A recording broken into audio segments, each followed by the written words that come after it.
Court rules Christian teacher suspended over pro-trans policy should be reinstated. On June 8th, a Virginia Circuit Court judge ruled that Tanner Cross should be reinstated as a teacher after he was suspended.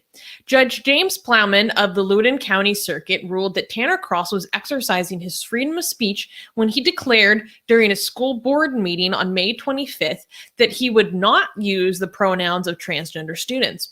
Cross explained that he will not, quote, affirm that a biological boy can be a girl and vice versa because it's against my religion. Less than 3 months after the appeal, the Supreme Court of Virginia ruled in favor of Judge Plowman's decision. The state Supreme Court has ordered in support of Cross his reinstitution as a PE teacher, a physical education teacher. School boards across Virginia have been updating or installing policies that promote and establish ways to help transgender students. Most of these school boards' decisions were met with severe pushback, especially due to it being in the Bible Belt. So this was interesting for a number of reasons.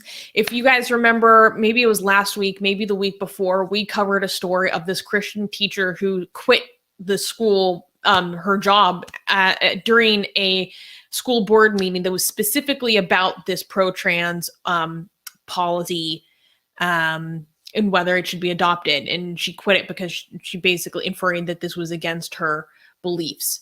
So this is the exact same county. And I think that we're going to be hearing a lot about what's going on in this county. But I actually think he had a good case here.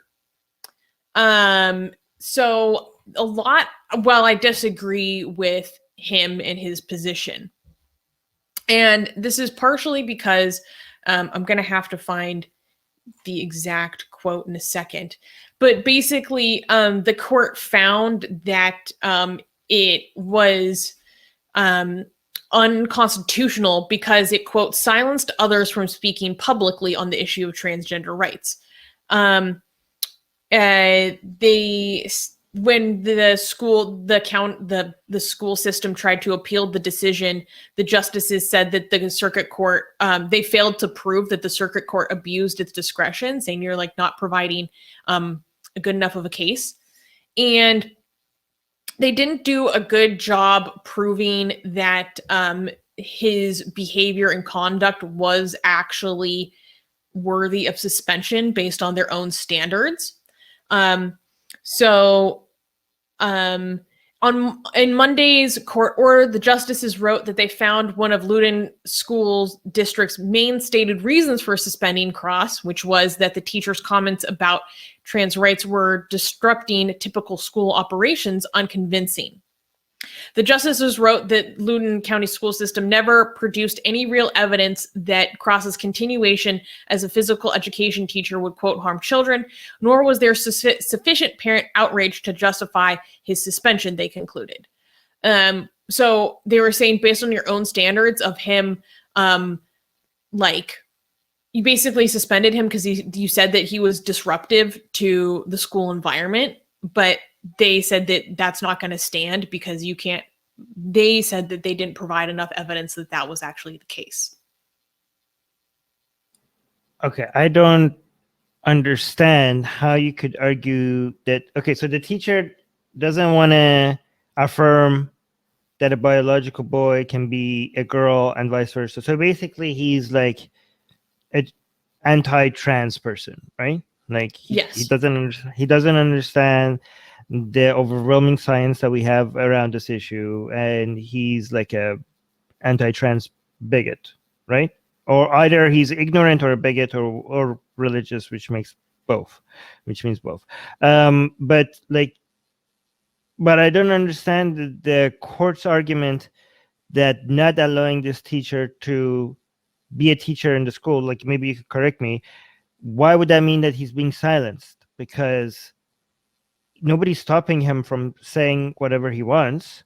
Like if you don't get to have this job, that means that you don't get to say it while having this job in the school. You could still go out and now say it as much as you want. Like nobody's stopping you from saying these things. You could still go and say it outside of the school. Like you can still say, like, how is that silencing? I don't understand. Well, because it is a public school system, so that needs to be acknowledged. It's a function of the state, and he made these comments at a school board meeting, right? So it wasn't during work hours. It wasn't while he was attending to children. I don't even know how particularly disruptive or like belligerent his what he had to say at the school meeting was. It was just on the basis of his opinion that they put him on leave, and so he sued the school for infringement of his protected First Amendment rights. What about the First Amendment rights of the school to be able to have the policy, to be able to have their policies and hire what they deem to be appropriate, teaching attitude or right mindset? Is that not the I don't know how you're, I mean, I'm not American, you're American. Is that not part of the First Amendment? Is that not protected? I don't believe so in the way that you've construed it. Okay. All right. I don't know. I'm not a lawyer. I think their point was just like they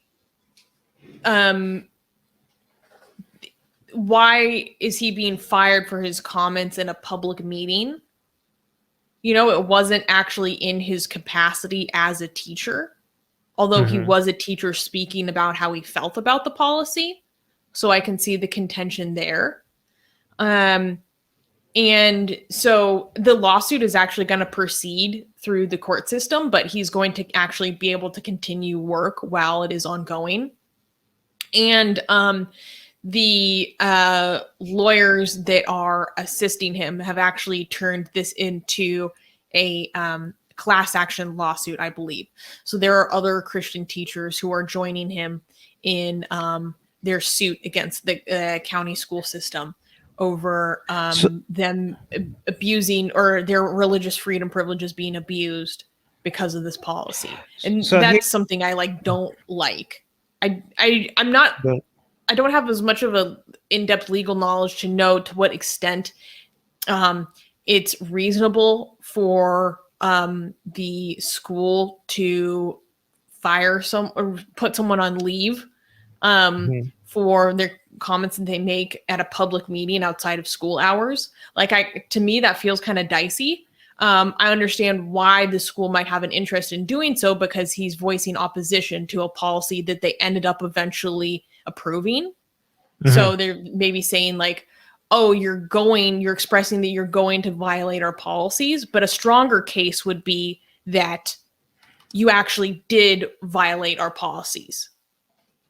You actually, in your capacity as a teacher, actually did violate policies. You actually did violate the proceedings of the school. They don't have that case because he didn't do that as a capacity as a teacher, did he?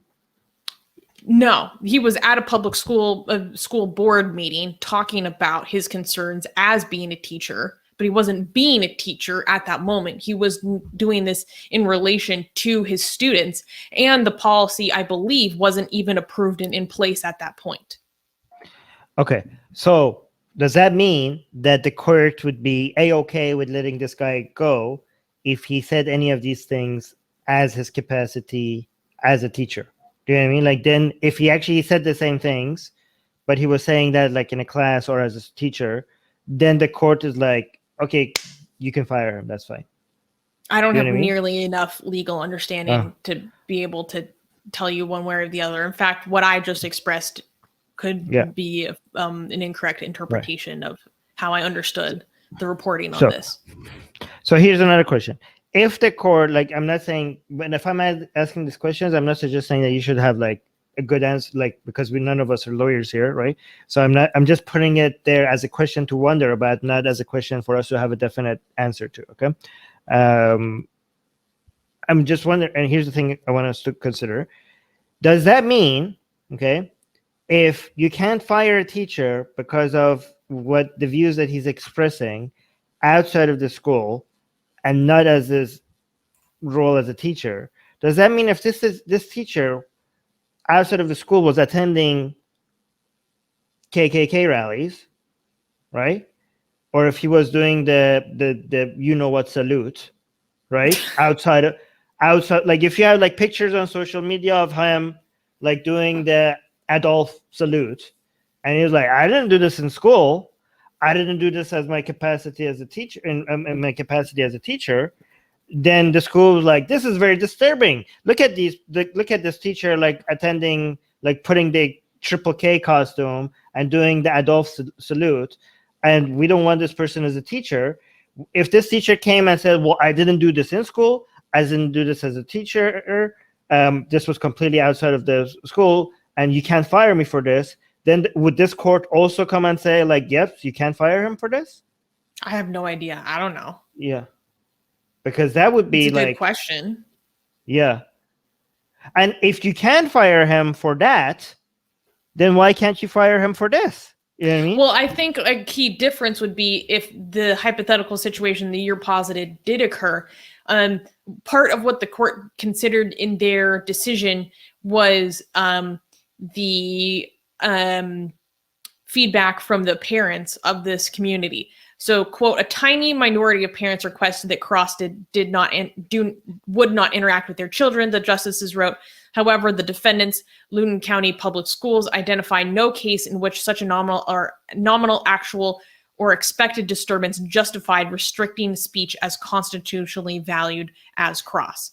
So they're kind of saying like there wasn't sufficient parent outrage to justify his suspension. So in the case that you conceived, I would think that there probably, hopefully, would be what would meet their standard of sufficient parent outrage. But that's kind of a weird metric to decide this on, in my opinion, because this is such a hot button issue in this county that the parents are, I mean, it's so contentious. They were doing metal detectors outside of, and like patting down everyone who went into the school board meeting because they had to like arrest 2 people who got so riled up and rowdy just talking about this issue.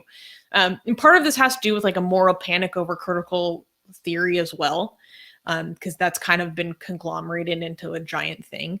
So it's obviously a lot of parents in this county feel very strongly in opposition to the ostensibly pro-trans policy. So is it like, am I being like, is it authoritarian of me to think like schools should be able to fire teachers if they're found to be bigots? Like, is that anti-free speech? Like, is that restricting people's free speech?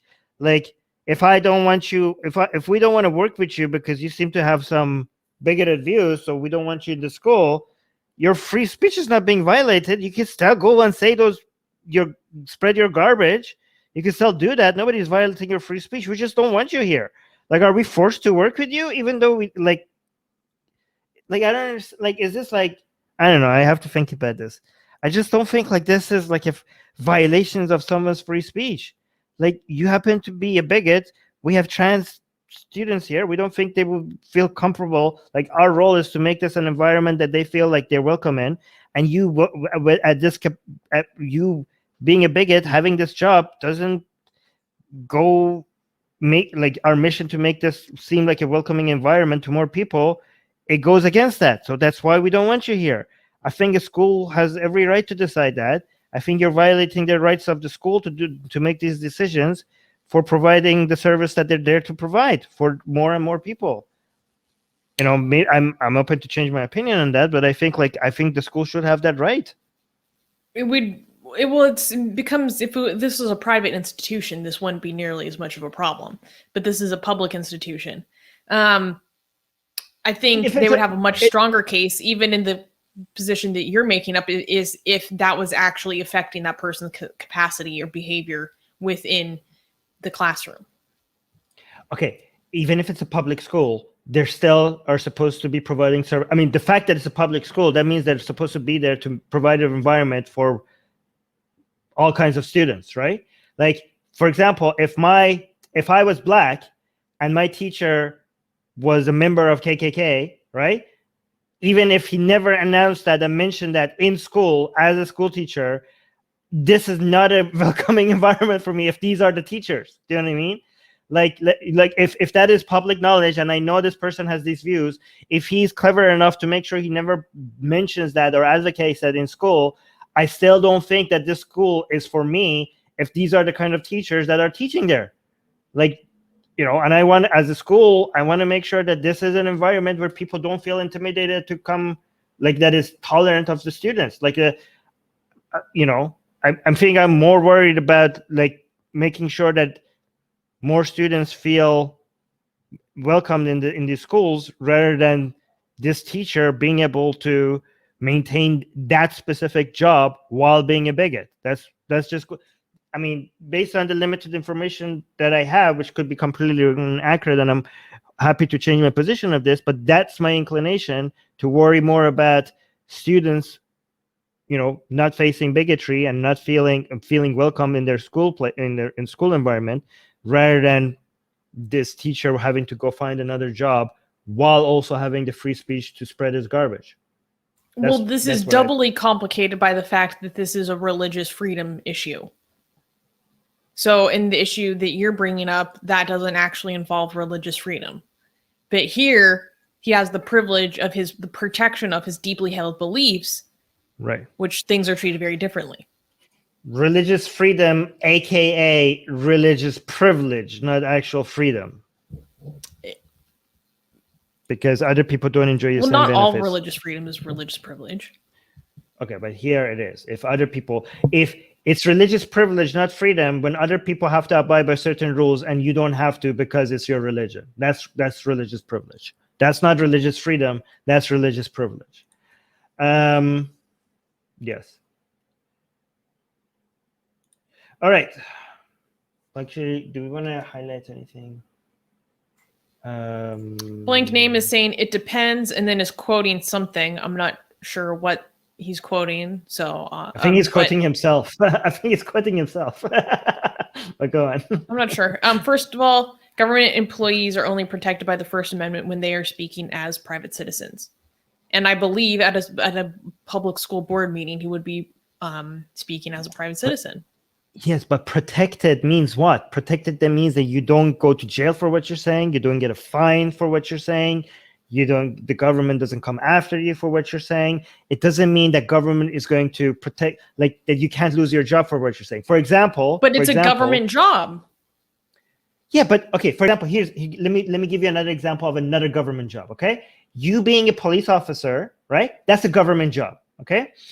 Also, me swearing is protected under free speech laws in the United States. Okay, me being a police officer is a government job. Me being able to say swear at people, that's not illegal in the United States. That means it's protected under First Amendment laws, right? If I, as a police officer, go to my head officer or whatever you want to call it, I don't know how police works. I go to whoever is above me and I start swearing at him, and I get fired for swearing at my manager or whatever.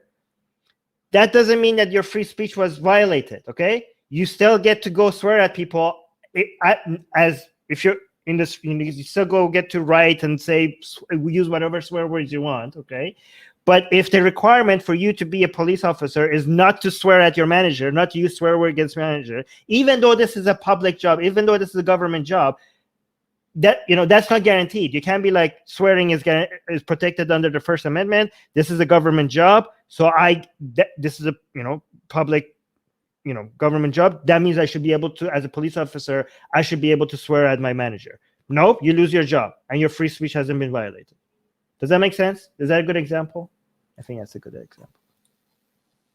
Yeah. Yeah. So I still feel like it's kind of weird to fire or to put someone on leave on the basis of expressing their opinion about a policy that could be in place. It wasn't even in place yet. Right. Like, that doesn't sit right with me, even though I completely don't like his conclusion or what his beliefs are.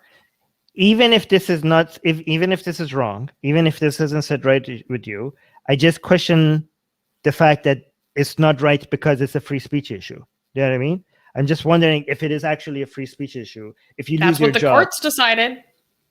Yeah, I'm questioning the court. That's what I'm doing. All right. Okay. Yeah, I don't know. Maybe I'm wrong. I'm open to change my opinion on this. Hey guys, if you're a fan of blasphemy and sexy Callie, like me, then you need to be sure to subscribe to our newsletter, link in the description below. Because if you subscribe, we will send you a free copy of our blasphemous art ebook. And let me tell you, it is the tastiest blasphemy that you can find anywhere available today. And we are so generous with our blasphemy that we continue to send you more blasphemy every week. So make sure to subscribe, link in the description below.